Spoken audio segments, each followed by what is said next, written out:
En esta mañana vamos a hablar un poco, o vamos a girar alrededor de la historia de un nacimiento, de un nacimiento. Me parece muy interesante que tengamos la oportunidad de reflexionar en esta historia acerca del nacimiento de Moisés, porque a veces como que no somos muy dados a la reflexividad de un hecho tan importante, ¿cierto? A veces nosotros pues no sabemos mucho acerca de cuando nosotros nacimos, ¿sí? No sabemos mucho de qué generó esa situación de nuestro nacimiento, todas las condiciones, todo lo que fue necesario para que nosotros hoy estemos acá.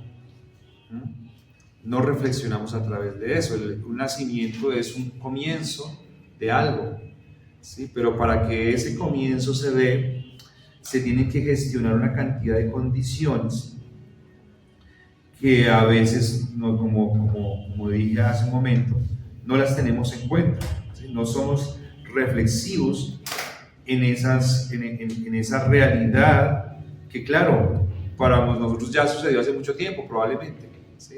Probablemente para entre más viejitos, pues más historia patria es, pero pues todos nacimos, ¿no?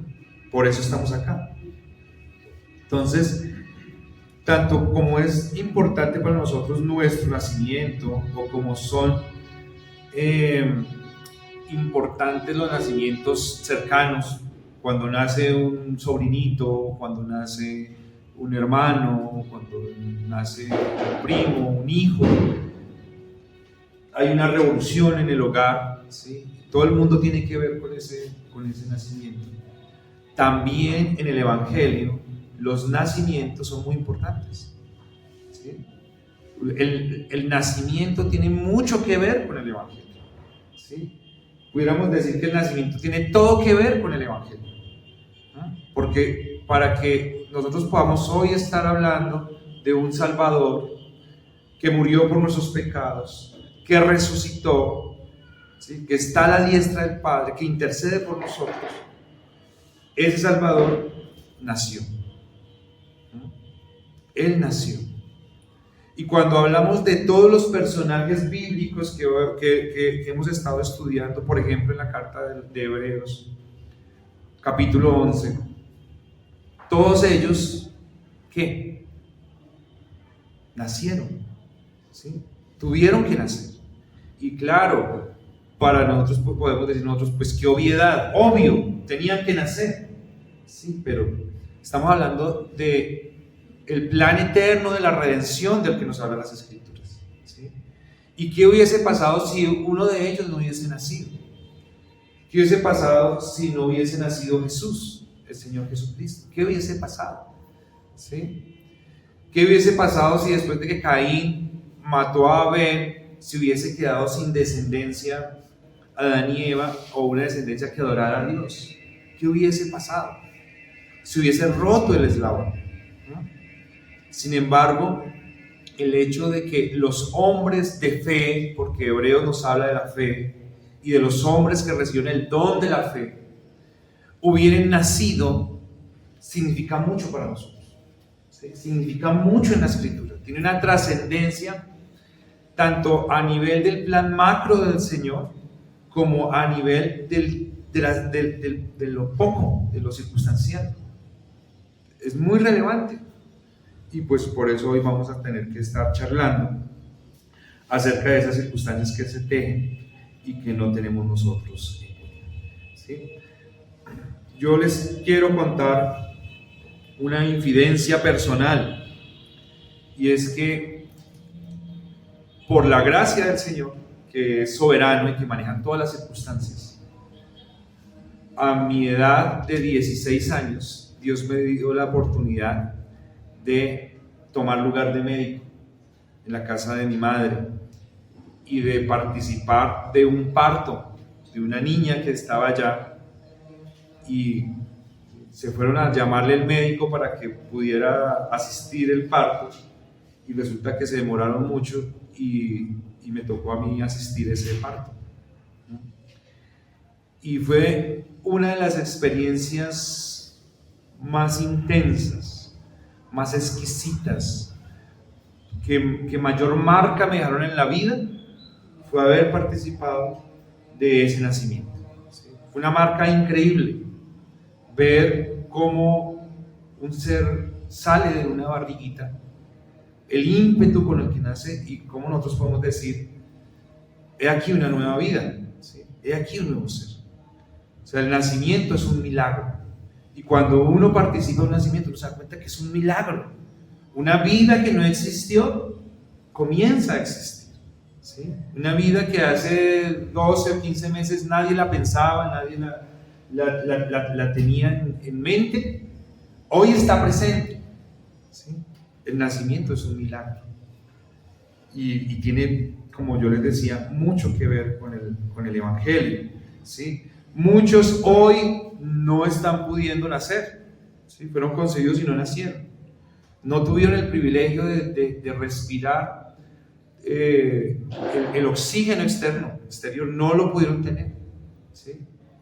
Por eso es relevante que nosotros hablemos del nacimiento, que nosotros reflexionemos en la misericordia del Señor, las bondades que Él ha tenido, para que entre muchos personajes bíblicos nosotros también estemos hoy acá, ¿no? Bueno, el título de la enseñanza de hoy es: por fe no temieron al rey, ¿sí? Digamos que lo que estamos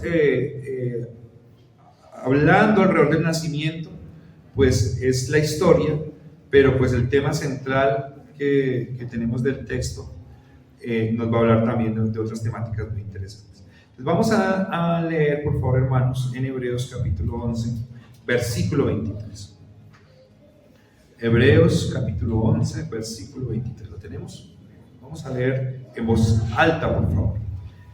Dice: por la fe Moisés, cuando nació, fue escondido por sus padres por 3 meses, porque le vieron niño hermoso y no temieron el decreto del rey.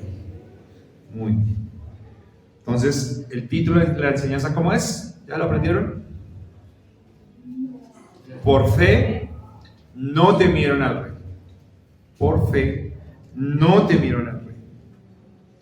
Y el primer punto de la enseñanza lo vamos a apoyar en el texto que se encuentra hasta la tercera coma, ¿sí? Léanlo conmigo, por favor, una vez más. Por la fe Moisés, cuando nació, fue escondido por sus padres 3 meses. Por fe no temieron al rey. Y el primer punto: escondieron su hijo, ¿sí? Toda la historia gira alrededor del nacimiento del gran caudillo de Israel, uno de los grandes, uno de los de pesos pesados, que si se va a hablar de la historia de Israel desde el comienzo, y se ha hablado acá, se ha traído a colación la vida de los hijos de Adán, de Noé, de ¿quién más hemos hablado acá? De Abraham, hay uno Enoc, sí, que se me estaba pasando. Si vamos a traer a colación esos pesos pesados, pues aquí no puede faltar que se hable de Moisés, ¿sí? Hay que hablar de Moisés, y el autor de Hebreos lo está trayendo y nos está diciendo: bueno, vamos a hablar de Moisés, ¿sí? Pero lo interesante es que en el primer versículo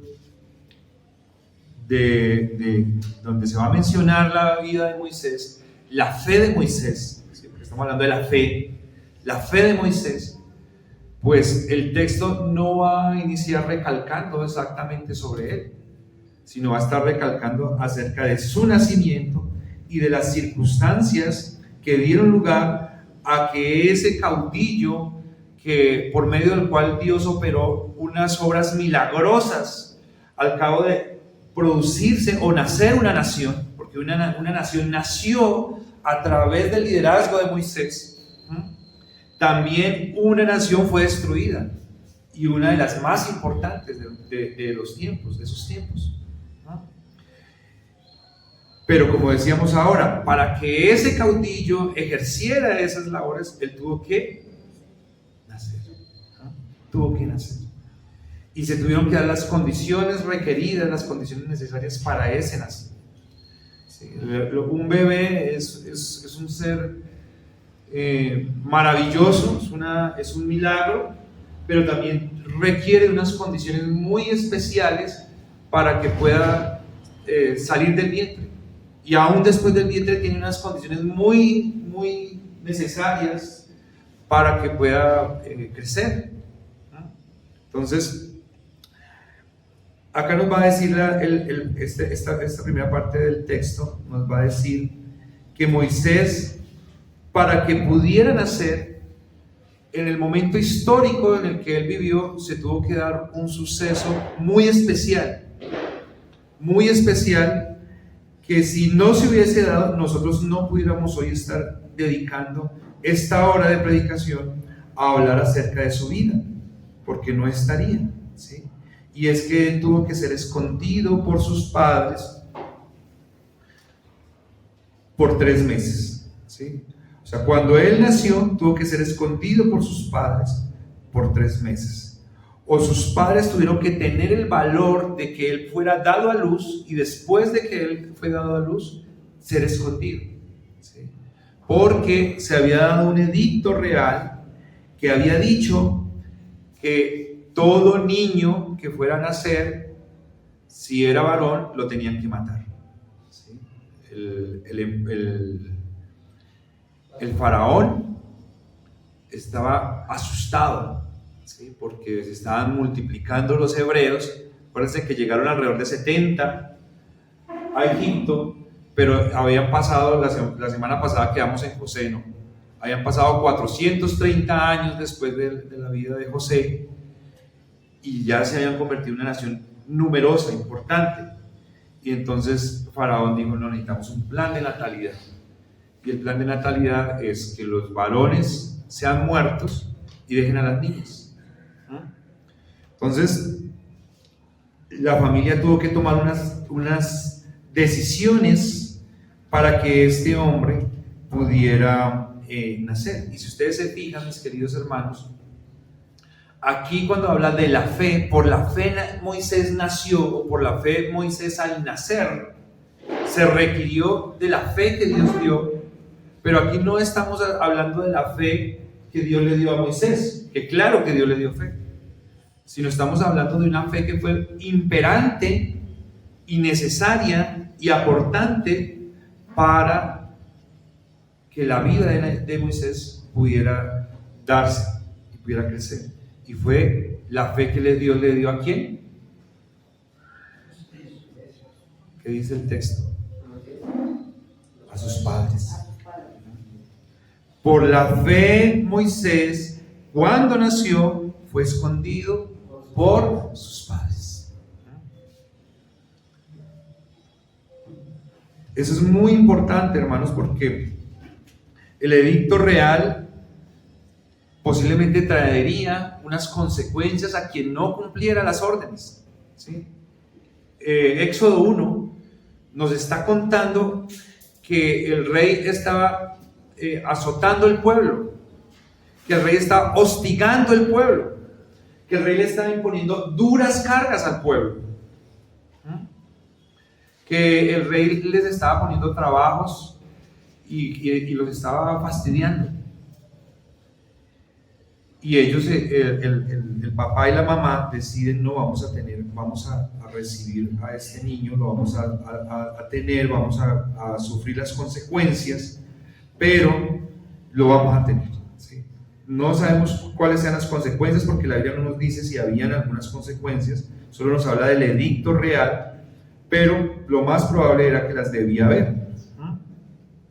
Una de las consecuencias naturales era que ellos decían: pues nosotros escondemos al niño, y en el momento que no lo encuentren, pues nos lo quitan y lo matan, ¿sí? Esa era una consecuencia pues natural que nosotros podemos pensar que había. Sin embargo, ellos dijeron: vamos a tener a este niño. Y la razón que nos da el texto es que ellos lo hicieron motivados por la fe, ¿sí? Por la fe en el Señor. Ellos tenían fe en el Señor, y por esa fe ellos escondieron a su hijo por 3 meses, ¿sí? Entonces, para mí es muy importante porque los padres de Moisés que se mencionan acá no revisten mucha importancia a lo largo de la historia de las Escrituras, ¿sí? Casi que para hacer la predicación tenemos que rebuscar entre los textos para poder ubicar cómo se llamaba el papá y cómo se llamaba la mamá, ¿sí? Pero probablemente si hacemos aquí un examen bíblico no nos acordamos, ¿sí? Si nosotros preguntamos ¿cuál fue el primer hombre que habitó la tierra después de ser creado? Ustedes me dicen el nombre, ¿cuál es?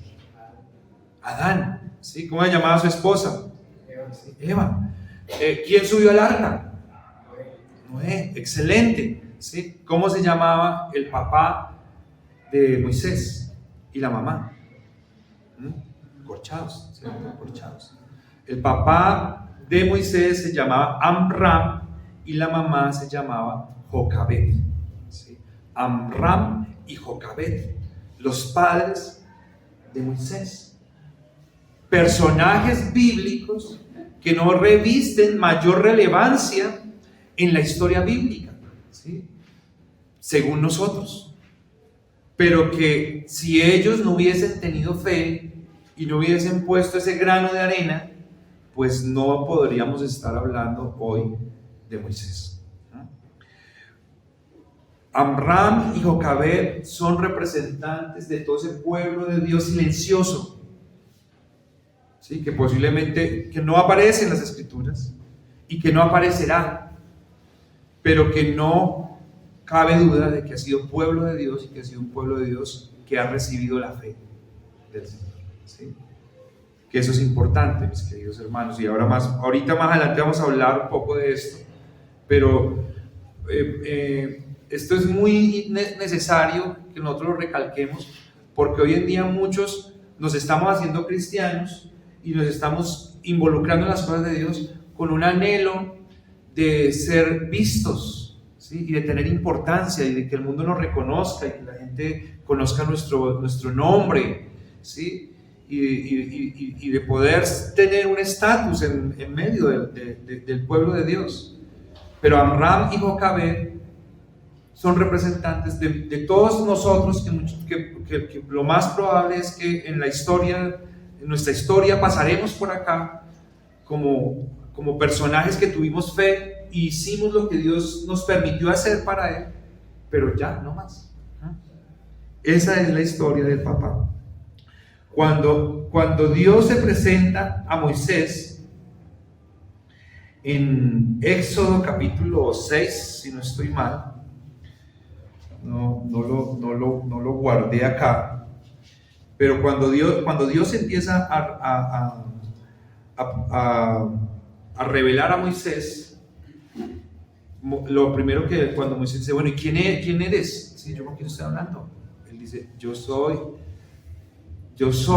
el Dios de tu padre, de Abraham, de Isaac y de Jacob, ¿sí? Dando testimonio de que su padre era un padre de ¿qué? De fe, sin nombrarlo, ¿sí?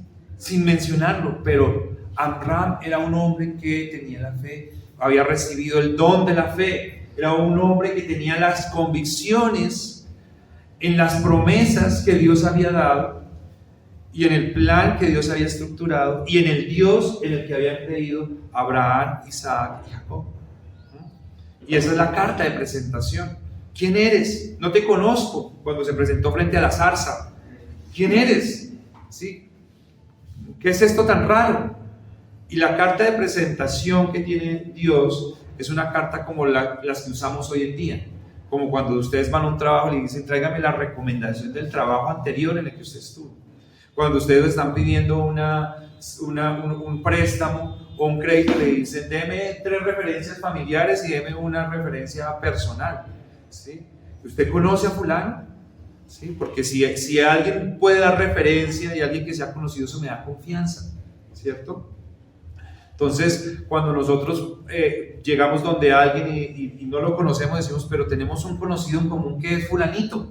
Ah, bueno, ese es un buen punto de partida, ¿sí? Dios se presenta diciendo, tú no me conoces, pero yo soy el Dios de tu Padre.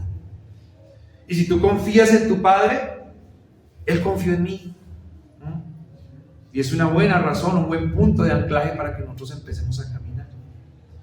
Y ese padre tuvo la fe necesaria para que Moisés hubiese podido estar frente a la zarza. Porque si él no hubiera creído a Dios, pues no lo esconde, lo entrega, cumple el edicto real. Pero por la fe que tenían ellos en su Dios, que a veces es una fe incierta, hermanos. Sí, porque a veces nosotros pensamos que la fe es saberlo todo. Sí, pero a veces la fe es decir, Señor, yo voy a hacer esto, entre todas las posibilidades que veo que lo mejor que voy a hacer es esto, pero pues yo no tengo garantizado el día de mañana ni el siguiente, pero tampoco creo que estoy infringiendo una norma tuya, y voy a dar ese paso de fe, voy a caminar. Y si tú me orientas a que tengo que retroceder o dar un paso a la derecha, a la izquierda, mañana, pasado mañana, en una hora, pues yo lo hago. Pero es un paso de fe que tengo que dar. Así es que debe vivir el creyente en muchos aspectos, ¿sí? Un paso a la vez. Y así lo hicieron. ¿Cómo se llamaban? Amram y Jocabed, las dos con M, los de Amram y Jocabed, ¿sí? Entonces, muy interesante, mis queridos hermanos. Es Éxodo capítulo 3, versículo 6, donde nos dice cómo Dios se presenta frente a Moisés. Entonces, es interesante porque ahora, cuando hablamos de la fe, no estamos hablando solamente de acciones de individuos, sino cuando hablamos de la fe estamos hablando de historia, ¿sí? Pudiéramos decir que Hebreos 11 nos habla de la historia de la fe, o de la historia de los sucesos que se dieron en los creyentes por la fe. Porque si no hubiese habido fe, estos sucesos no se hubieran desarrollado, ¿sí? Porque si estamos hablando de nacimientos, el nacimiento de la fe de Amram y Jocabed, ¿dónde se da?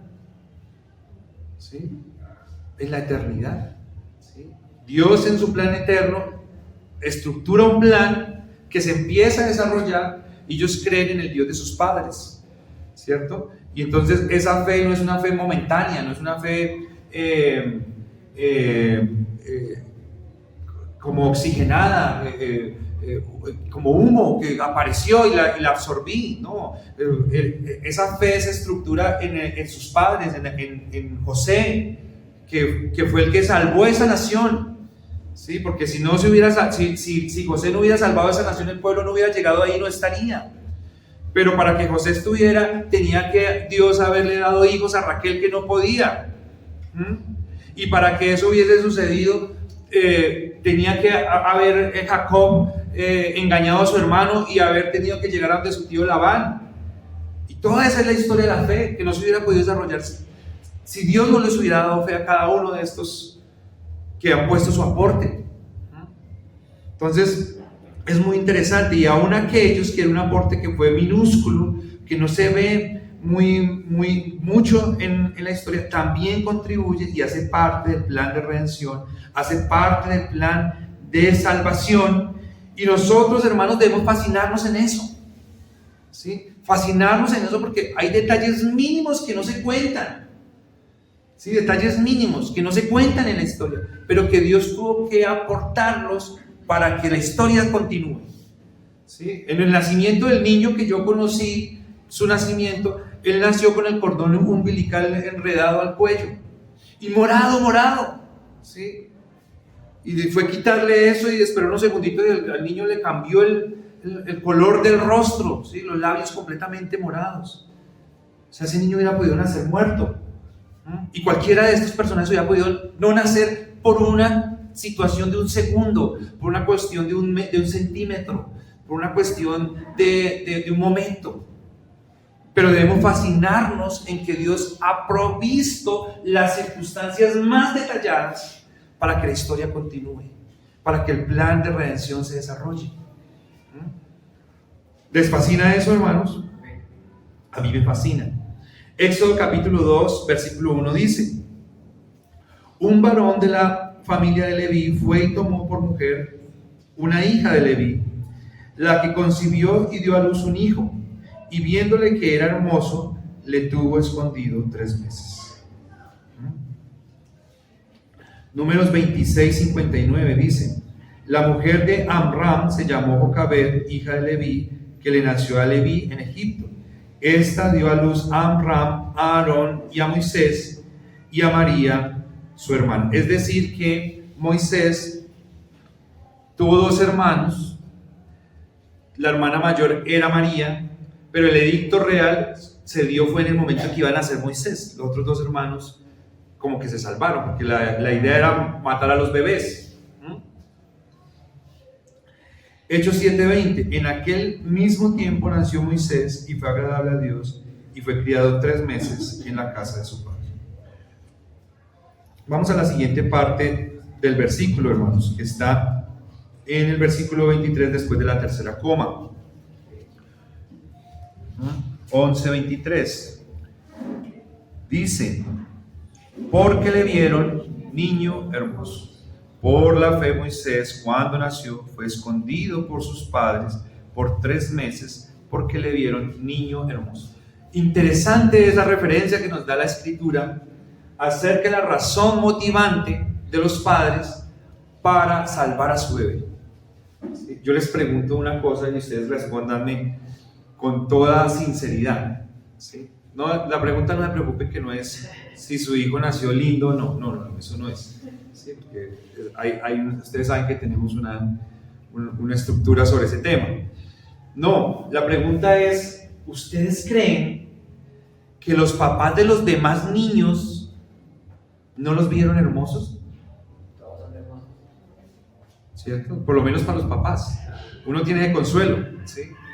Si nadie lo ve hermoso a uno, por lo menos el papá y la mamá lo ve hermoso. ¿Sí? Y eso es un consuelo maravilloso, un consuelo grande. Pero acá dice que la razón especial por la que los padres de Moisés, Amram y Jocabed, salvaron a su hijo fue porque lo vieron hermoso. Entonces los otros, ¿cómo los veían? ¿Sí? ¿Cómo los veían? ¿Cómo veían los otros a sus hijos? Entonces vamos a continuar. Entonces, el segundo punto de nuestra enseñanza es: compartieron la gracia. ¿Sí? Compartieron la gracia. Es decir, ellos compartieron la gracia de la fe que tenían en Dios, en el Dios de Israel, ¿sí? En Jesucristo. Y sí, sé que alguien me decía: ay, pero ¿dónde dice Jesucristo en el Antiguo Testamento? Y allá donde ellos están. No, pues Jesucristo es el yo soy. Jesucristo dice: si me han visto a mí, han visto al Padre. Entonces ellos tenían la fe en Jesucristo. Y de acuerdo a esa fe que ellos tenían, ellos quisieron compartirla con su hijo. ¿Sí? No es posible que nuestro hijo vaya a morir sin nuestra fe. Y vamos a hacer lo que sea necesario para que él pueda disfrutar de ella. Lo que esté a nuestro alcance. Si ya sale del alcance, pues no podemos hacer nada. Pero no lo vamos a entregar. ¿Sí? Vamos a hacer lo que esté a nuestro alcance. Y eso equivalió a que lo tuvieran que esconder. ¿Sí? Pero esta apreciación que hace el texto, mis queridos hermanos, de que lo vieron niño hermoso, ¿sí? Es muy interesante porque nos revela a nosotros que cuando nosotros recibimos el don de la fe que Dios nos da por su gracia, por su misericordia, aquel que ha recibido el don de la fe tiene la capacidad de apreciar las cosas de una manera diferente a como lo apreciaría quien no tenga el don de la fe. ¿Sí? Yo creo que todos vemos un niño hermoso. Yo no necesito que sea mi hijo para verlo hermoso. ¿Sí? Yo veo cualquier niño y me parece hermoso. Pero al punto de que ellos hubiesen tomado esta decisión que no estaban tomando otros, por lo visto, ¿sí? Que otros probablemente no estaban tomando por sus hijos, nos muestra a nosotros que la apreciación que tiene el creyente por todo lo que Dios hace es una apreciación que le permite tomar decisiones distintas, ¿no? Que le permite tomar decisiones que a veces culturalmente no son tan aceptables. En este caso, ellos estaban incurriendo en una falta civil, ¿no? Estaban incurriendo en una falta a una norma, a una ley.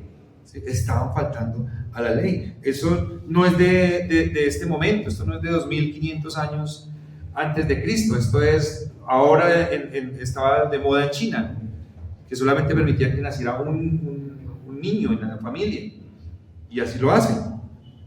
Así han habido normas. Ellos estaban faltando a esta norma, ¿sí? Sin embargo, ellos tuvieron un aprecio por la belleza que ellos vieron en su bebé, en ese hijo que Dios les había dado, que ellos decidieron exponerse a causa de ese nacimiento. Y eso es importante, hermanos. Eso marca una tendencia en la historia, porque nos muestra que en medio de esa apreciación que el creyente tiene, nuestra apreciación como creyentes, que a veces nosotros queremos exaltarla, porque nosotros decimos somos los hijos de Dios, y somos los que tenemos la palabra, y somos los que sabemos, y nosotros sabemos qué es lo que está bien y lo que está mal. A veces la sobrevaloramos, ¿sí? Porque realmente lo que nosotros tenemos que apreciar lo que está en la palabra de Dios, porque a veces la forma como nosotros concebimos no es la ideal, la mejor, ¿sí? Lo que es correcto es lo que está acá, ¿sí? A veces nuestras apreciaciones distan de esa verdad, de esa interpretación plena que tiene que tener la Escritura. Pero en medio de esa apreciación, acertada o no tan acertada que nosotros tengamos, ¿sí? Hay unas fuerzas gigantes que nosotros tenemos que ver, ¿sí? Y es la fuerza de Dios que hemos visto dando la fe para que pueda darse ese nacimiento, ¿sí? Pero la fuerza del enemigo, de Satanás, que está activo también, ¿sí? Luchando en contra del plan de redención de Dios, ¿no? Y fíjense ustedes que siempre ha habido esa oposición. Desde el huerto del Edén están allá las primeras criaturas de Dios, y está Satanás allá hurgando, ¿no? Hurgando con que os ha dicho Dios, ¿sí? Después Caín con muchos argumentos en contra de Dios después de matar a su hermano, ¿sí? Acá un rey lleno de motivos para matar la descendencia de los hebreos, de donde tendría que generarse una nación. Recuerden que al Señor Jesucristo también lo persiguieron, ¿sí? O sea, Satanás ha estado muy activo, ¿sí? Muy comprometido, tanto como Dios, en interrumpir el plan, ¿sí? Y en medio de esas dos fuerzas gigantescas estamos nosotros apreciando, ¿sí? Y tomando partido, porque no solamente están los hombres de fe, también están los hombres que no son de fe, ¿cierto? Probablemente los que no eran de fe están diciendo, sí, está como bien que maten a esos hebreos, están como muchos. ¿Qué tal que se nos subleven? ¿Sí? ¿Qué tal que después se levanten y nos quitan el reino y tanto que hemos hecho? ¿Sí? Entonces, ¿cuántas fuerzas hay, hermanos, en medio, ya acá no solamente de un nacimiento, porque ya pierde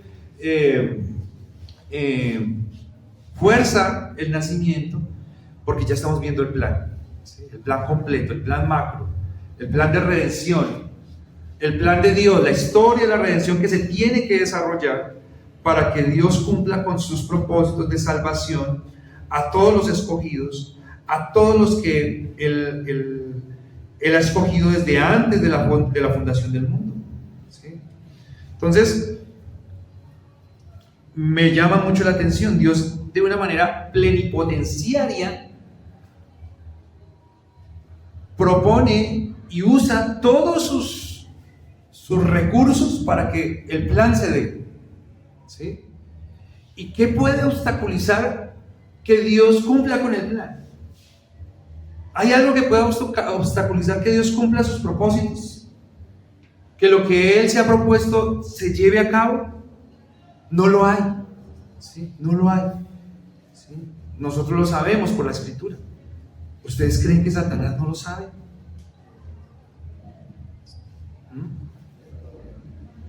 ¿Creen que Dios existe? Bien hacen, porque los demonios también creen y tiemblan. ¿Pero por qué se oponen? Si Él lo sabe. Y la respuesta es porque es muy persistente. En la naturaleza de Satanás está la persistencia. Él está perdido, Él ya perdió, Él sabe que no va a ganar, Él sabe que no tiene oportunidad, Él sabe que le espera un juicio, pero Él no va a dejar de hacer su aporte en la historia. Y eso también está controlado por Dios. Y tenemos nosotros que estar claros en eso. Tenemos nosotros que estar seguros en medio de eso, porque hay una lucha cósmica en medio de todas las cosas, y a veces nosotros estamos angustiados diciendo que por qué las cosas no son como yo quiero, por qué las cosas no me salen como yo pensaría. ¿Sí? Cuando hay planes y propósitos mucho más altos que se están desarrollando, entre los cuales nosotros no podemos intervenir o cambiar o opinar. ¿Sí? Porque nosotros decimos, no, es que yo creo que mi idea sería mejor hacerlo diferente. Bueno, chévere que tengamos ideas, ¿no? Pero de ahí no va a pasar. Entonces es interesante, ¿sí? Porque acá tenemos a Dios cumpliendo su plan, dándole la fe a los creyentes presentando su aporte histórico. Tenemos a Satanás oponiéndose y también a sus hijos. Porque la Biblia cuando le dijo el Señor a la serpiente, tu simiente va a estar contra la simiente de la mujer, es decir, los escogidos contra los no escogidos, también están cumpliendo con su parte, también están haciendo su aporte. ¿Sí? Pero la historia del plan de redención se desarrolla al pie de la letra como Dios lo estuvo. Y punto. ¿Sí? Eso no tiene cambio, eso no tiene orden. Pero en medio de toda esa historia tenemos a los hijos de fe, Jocabed y Amram, con el interés y con el propósito de propagar la gracia que han recibido. Hemos recibido de gracia la fe, queremos que nuestros hijos tengan fe y vamos a hacer lo necesario, ¿sí? Y eso es muy importante, porque acá dice, el título de nuestra enseñanza, por fe no temieron al rey, ¿sí? Por fe ellos hubieran podido hacer otras cosas y justificarse ante las personas, y otros le han dicho, sí, está bien, ¿no? Pero ellos tuvieron en alta estima la fe que Dios les había dado, la palabra de Dios, porque la palabra de Dios no dice tengan hijos para abortarlos, la palabra de Dios no dice tengan hijos para regalarlos, no tengan hijos para entregarlos a otros, no, la palabra de Dios dice multiplíquense y fructifíquense, ¿sí? Eso tiene todo un tejido de conceptual con respecto a la familia y a la sociedad, ¿no? que el pueblo de Dios comprende y lo obedece, ¿no? Éxodo 1:16 dice, cuando asistáis a las hebreas en sus partos y veáis el sexo, si es hijo matadlo, y si es hija entonces que viva. Recuerden que parte de la historia, la primera orden que nos narra acá Éxodo, que el faraón se le entrega a las parteras que asistían los partos de las hebreas, y les dice, maten a los varones y dejen a las niñas. ¿Cómo? No se sabe, pero dice que Dios tocó el corazón de estas mujeres, que ¿de dónde eran? Yo creo que eran egipcios, no dice la escritura, pero es lo más probable, eran egipcios, y ellas los dejaban, asistían al parto, los dejaban que vivieran, y cuando el faraón las llamaba a jalarle las orejas y a decirle, bueno, ustedes por qué no están cumpliendo, ellas decían, no, es que las mujeres hebreas son muy fuertes, ¿sí? Y cuando nosotros llegamos ya han dado a luz y no podemos hacer nada, ¿sí? ¿Qué hicieron ellas frente al mandato del faraón?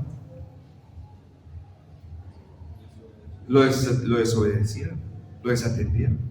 Y dice la escritura que en Éxodo 1:20 dice, y Dios hizo bien a las parteras, y el pueblo se multiplicó y se fortaleció en gran manera. Dios obrando a favor de su pueblo, Dios obrando a favor de su plan. Éxodo 1:22.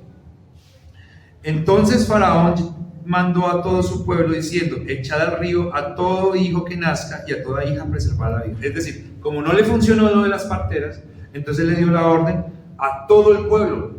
Todas las personas tenían autoridad para ir y meterse con los niños de los hebreos y matarlos, ¿sí?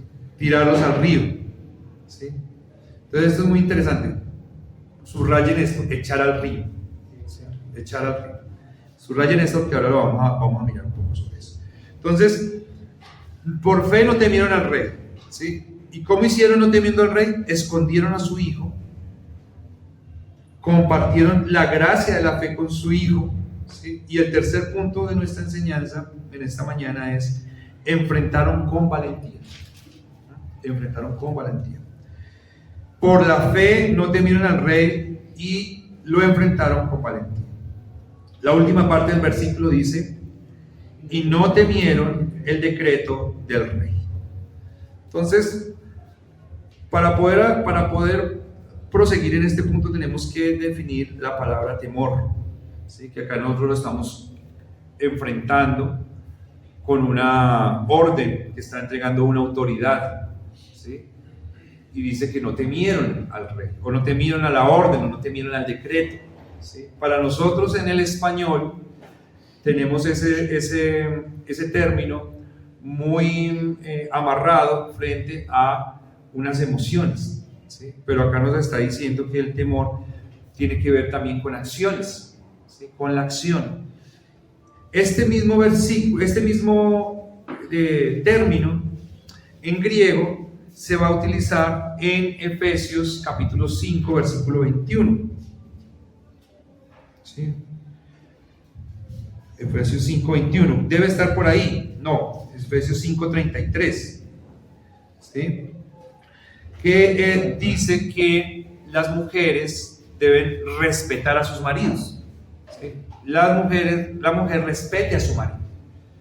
Es decir, la misma palabra que aparece aquí que para temer, aparece en Efesios para respetar, ¿sí? Es la misma palabra. Es decir, que pudiéramos decir nosotros que temer y respetar están asociados, ¿sí? Están vinculados. Temer y respetar. O sea que podríamos decir, y no respetaron el decreto del rey, ¿sí? No respetaron. Y eso es muy interesante porque el respeto tiene que ver con acciones y acciones prácticas, ¿sí? El respeto. Por eso yo decía acá que es imposible que uno le diga al jefe, yo lo respeto a usted mucho, pero no le hago caso, ¿sí? O sea, no sería compatible que nosotros manejemos esa asociación. Sería una negación del término inmediato. Entonces acá ellos no temieron, ¿sí? O sea, el temor es respetar, ¿sí? Temor también nos dice la escritura que es honrar, ¿sí? Cuando la Biblia dice honren está hablando de respetar o de reverenciar, ¿sí? Reverenciar es como agacharse, ¿sí? ¿Saben qué es hacer una reverencia, no?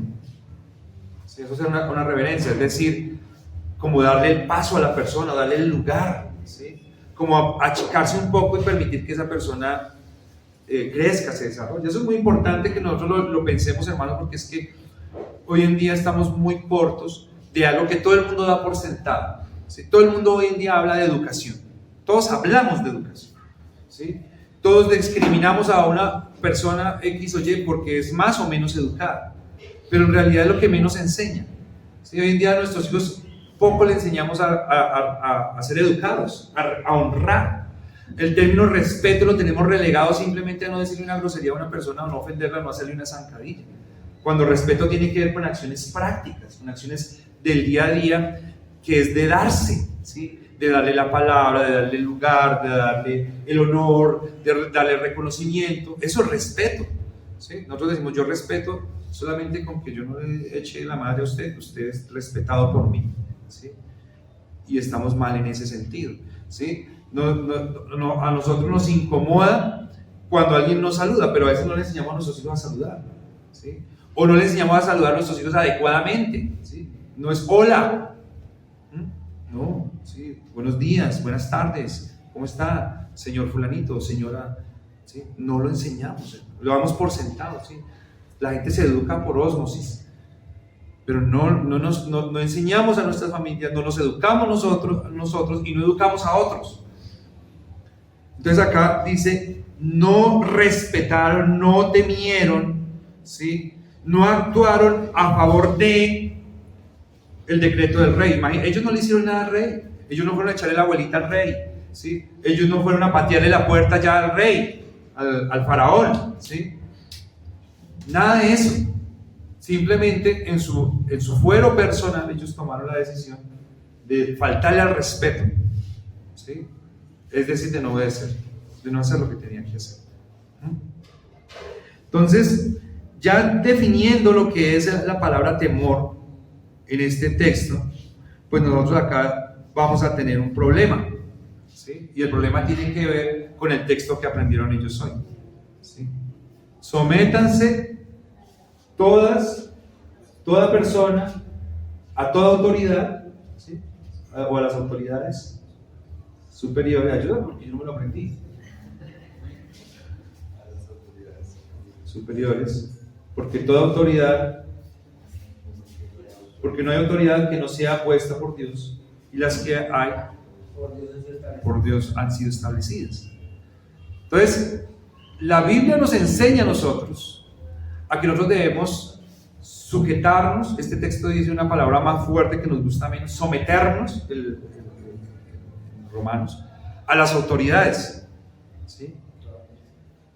Y no es un texto por allá rebuscado. Hay varios textos, yo les voy a leer, que hablan de que la Biblia nos enseña a nosotros que nosotros debemos sujetarnos o someternos a las autoridades. Acá estamos hablando de autoridades civiles, pero la Biblia dice eso. Pero el texto, ¿qué dice? ¿Qué hizo Amram y Jocabed? ¿Qué hicieron? No se sometieron, ¿cierto? Entonces esto es muy chévere, hermanos, porque a mí me llama la atención que nosotros a veces cuando estudiamos la Biblia, nosotros todo lo queremos blanco o negro, ¿sí? Todo lo queremos en extremo. O sea que entonces se puede hacer esto, pero entonces no se puede hacer. Usted dice que sí se puede, usted dice que no se puede, ¿sí? No, la Biblia es un libro tan riquísimo, es la palabra y el pensamiento de Dios, que no tiene extremos, ¿sí? Todo tiene una forma de concebirse de acuerdo al pensamiento de Dios, que tiene una complejidad más allá de blanco o negro, ¿sí? El pensamiento de Dios no es binario. Nosotros sí somos así, blanco o negro, para allá o para acá, arriba o abajo. No, el Señor está en todas partes, ¿sí? Entonces, y Él nos revela eso en su palabra. Entonces así tenemos nosotros que interpretarlo. Entonces,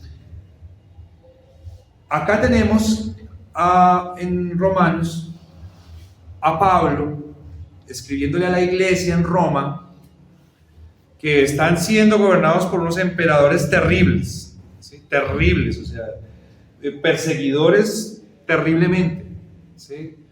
Han matado cristianos, ¿sí? Han despedazado familias, se divierten con los cristianos, ¿no? Usándolos en el Coliseo romano como antorchas en las calles, echándoselo a los leones, poniéndoselos a un gladiador para que lo acaben a la espada sin cómo defenderse. Esa belleza de gobierno existía en el primer siglo, ¿sí? Pablo fue decapitado por orden del emperador romano, el apóstol Pablo, es decir, el que dio este mandato a la palabra de Dios. Cuando nosotros leemos esto, hermanos, nosotros podemos estar seguros que Pablo no está dando un concepto ni una opinión personal, ¿sí? Porque si fuera una opinión personal, ante un gobierno que es inquisidor y que es malvado, pues uno dice: sublevemos, no aguantemos más, esto no es posible, ¿sí? Y nos llenamos de argumentos y llenamos a otros. Pero claramente lo que nosotros vemos acá es que Pablo le está hablando al pueblo lo que dice la palabra de Dios. No está hablando él, está hablando Dios, está hablando el Espíritu Santo. Sométase. Pero acá nos está diciendo que por la fe Amram y Jocabed no obedecen. Entonces, ¿cómo nosotros articulamos ese punto medio, hermanos? ¿Cómo nosotros podemos llegar a la conclusión? ¿Sí? Porque algunos dicen: no, es que la palabra de Dios se contradice. Y han leído 2 hojas, ¿sí? Leyeron el versículo una vez y la palabra de Dios se contradice. Entonces, lo que dice la palabra de Dios, mis queridos hermanos, por ejemplo en Efesios 5:21, donde va a hablar acerca de las autoridades en el hogar, en la familia. Antes de empezar a decirle a la esposa que se debe someter al marido y al marido que se debe someter al Señor, dice Efesios 5:21, dice: someteos unos a otros en el temor a Dios. Someteos unos a otros en el temor a Dios. O sea, la regla de sujeción de unos a otros es a Dios, ¿sí? Pero Romanos, hermanos, a mí me parece que es un texto hermoso. Yo no me quiero meter mucho porque terminaría predicando Romanos, pero es un texto donde Pablo no da lugar a una duda razonable con respecto a lo que él está diciendo. Nosotros somos muy olímpicos. Sí, sometámonos unos a los otros. Claro, eso es un sometimiento moral, ¿no? Eso es un sometimiento, pues, si la persona se comporta de la manera que debe, pues yo lo respeto y yo me someto, ¿sí? Porque se lo ganó, ¿sí? Pero Romanos es claro, hermano. Romanos, el apóstol Pablo prefiere caer en una retórica que le puedan decir: usted está reiterando una cosa que suena mal, ¿sí? Pero él prefiere hacerlo, pero dejarlo claritico, ¿sí? Sométase toda persona a las autoridades superiores. Yo me pregunto, ¿es que hay autoridades iguales? ¿Hay autoridades inferiores? No, todas las autoridades, pues, es una autoridad superior, ¿cierto? Pero él lo pone ahí claritico, ¿sí? Y dice: porque no hay autoridad sino por parte de Dios. Ustedes saben que los movimientos anarquistas han existido hace mucho tiempo, pero hoy prevalecen, ¿sí? Hay movimientos estudiantiles de anarquismo y dicen que la sociedad sería perfecta si no hay quien gobierne, ¿sí? Si no hay nadie que dé órdenes, si todo el mundo puede hacer lo que quiera, la ley sería maravillosa, y el mundo funcionaría perfectamente. Entonces el apóstol dice: porque no hay autoridad sino de parte de Dios. Parte del orden, del diseño original del Creador, que hayan autoridades. Así funciona la creación, regida por leyes, y las leyes tienen autoridad y tienen dominios, ¿sí? Dominios en las plantas, en los animales, en los climas, ¿sí? Y así funciona. Y no vamos a ver nosotros a los conejos haciendo una huelga porque los lobos se los comen, ¿sí? El orden así lo estableció Dios y así funciona y así va a seguir, ¿no? Y eso no tiene cambio. Es establecido por Dios el orden, ¿sí? Y todas las autoridades que hay por Dios han sido establecidas. El emperador romano también. Un hombre tirano también el tirano, ¿sí? También el tirano, también ese sinvergüenza que no nos gusta, también, ¿sí? Y la orden de la palabra es: sométanse, ¿sí? Sujétense. Pero nuevamente, Abraham y Jocabed no se sometieron, no se sujetaron, ¿sí? ¿Pero por qué? Porque ellos tenían un límite en ese respeto y en esa autoridad, que es la sujeción o el sometimiento al supremo emperador, ¿sí? Al supremo gobernador, ¿sí? Ellos son autoridades que han sido puestas por él, ¿sí? Y en un conducto regular prevalecen las órdenes de la autoridad mayor, ¿sí o no? Es lógica, hermanos. Acá no necesitamos nosotros quemarnos los sesos frente a una cosa. Lo que yo les decía a mis hijos, que ahora está saliendo todo el tema ahora, no sé si han visto el tema, que ahora está el tema de las interespecies, ¿sí? Y entonces gente que se manda a insertar cosas en el cuerpo y dice que es una evolución y no sé. Digo, estamos en un momento de la historia donde le toca a uno gastarse minutos importantes de su vida explicando las cosas más básicas y elementales, porque no se entienden, porque se refutan, porque hemos llegado a un nivel de necedad donde cuestionamos las cosas más básicas, ¿sí? Y ya más superpuestas. Entonces, Pero esto aquí está claro, la autoridad superior domina a la autoridad inferior, ¿sí? Así funcionan las empresas, así funcionan los colegios, así funciona en los gobiernos, ¿sí? Y así funciona también en la iglesia, hermanos. Entonces, sométase toda persona a las autoridades superiores, porque no hay autoridad que no sea por parte de Dios, ¿sí? Dice, porque los magistrados no están para infundir temor al que hace bien, sino al malo. ¡Ay! Pero si los magistrados se portan mal, entonces ahí sí yo puedo desobedecer. No, está diciendo, el orden que Dios les dio a ellos es ese, y ellos tienen que darle cuentas a su autoridad. Si nosotros no somos autoridad de ellos, no nos consta, no nos corresponde a nosotros cuestionarlos a ellos, ¿no?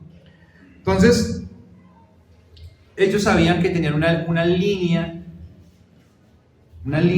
invisible, que es una línea difícil, ¿no? Porque yo digo, ¿cómo yo defino, hermanos, hasta dónde? ¿Sí? Listo, yo me sujeto en el temor a Dios, pero ¿hasta dónde? ¿Sí? Díganme hasta dónde. Díganme hasta dónde voy. Y esa es la parte donde nadie puede intervenir, ¿no? Esa es la parte que hace maravillosa la creación de Dios, que hizo una creación autónoma, ¿sí? En medio de su soberanía y en su conocimiento de todas las cosas, Él permite el desarrollo autónomo de los seres, ¿sí? Para que nosotros podamos ser distintos, ¿no? Entonces, a nosotros el gobierno nos puede decir que tenemos que no pensar en Dios y no creer en Dios. Está pasando en China en este momento, hermanos, ¿sí? El peor crimen que hay en China en este momento es que usted le encuentre una Biblia.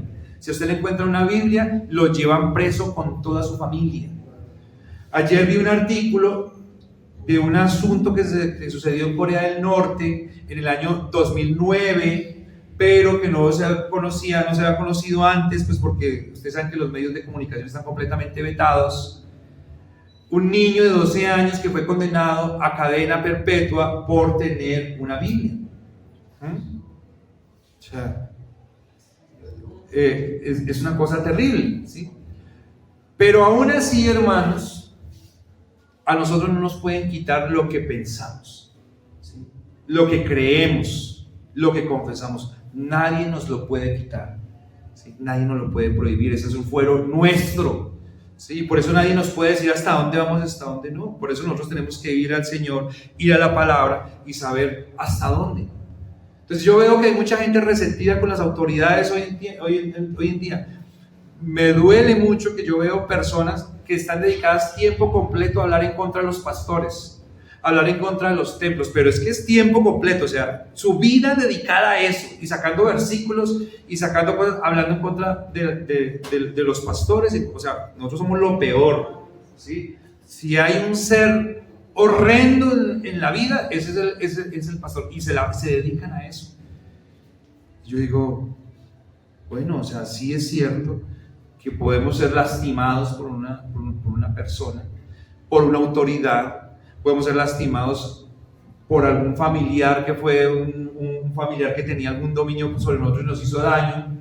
Eso puede pasar, ¿sí? Eso está en la realidad.